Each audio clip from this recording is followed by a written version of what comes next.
आणि यानंतर पुढची बातमी पाहूयात। ऑनलाईन बुकिंग केल्यानंतर देखील सिलेंडर मिळत नसल्यामुळे सकाळपासूनच ग्राहकांनी धुळ्यातल्या गॅस एजन्सी बाहेर गर्दी केलेली आहे। धुळ्यातील नागरिकांशी संवाद साधलेला आहे आमचे प्रतिनिधी धनंजय दीक्षित यांनी। पाहूयात। जागतिक युद्धाचा परिणाम हा विविध सेवा क्षेत्रांवरती होताना पाहायला मिळतोय। त्यासोबतच सगळ्यात महत्त्वाचा प्रश्न निर्माण झाला तो म्हणजे गॅस पुरवठ्याचा। या गॅस पुरवठ्याच्या संदर्भामध्ये नागरिकांना प्रचंड अडचणींचा आता सामना करावा लागतोय।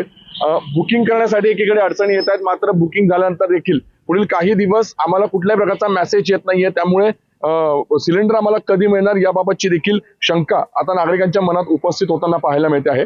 तर आम्ही इथं 8 वाजेपासून आलेलो आहे। तर 8 वाजेपासून आल्यानंतर इथं कर्मचारी एकही नाही की आम्हाला उत्तर द्यायला की नेमकी काय प्रॉब्लेम आहे इथं। आता गॅस एजन्सीचे कर्मचारी येत आहे, ते आम्हाला काय सांगतील आता त्याच्यावरती आम्ही आमचं मान्यता देऊ। काय बोलायचं आता बुकिंग केली का गॅसची तुम्ही? आणि आम्ही बुकिंग आता 8 दिवसापासून बुकिंग करतोय पण बुकिंग होत नाहीये। आम्हाला कमीत कमी 4 ते 5 दिवसामध्ये तरी बुकिंग केल्यानंतर भेटायला पाहिजे, पण इथं 8 दिवसापासून चक्रा मारतोय आम्ही, आम्हाला एकही दिवस चांगलं उत्तर भेटत नाही इथं। आमची बुकिंग झाली, OTP नंबर आला, 8 दिवस होऊन गेले। अच्छा, OTP नंबर पण आलाय ओके। मोबाईलवर। किती दिवस झाले याला? 8 दिवस। 8 दिवस झाले, ओके।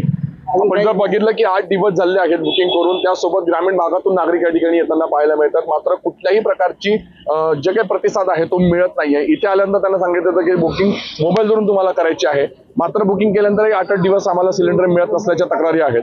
त्यामुळे आता एकंदरीतच हा प्रश्न जो आहे तो नेमका कधी सुटणार आणि घरगुती सिलेंडरसाठी नागरिकांना किती दिवस वाट बघावी लागणार, हाच प्रश्न या निमित्तानं उपस्थित होताना पाहायला मिळतात। धनंजय दीक्षित, ABP माझा, धुळे।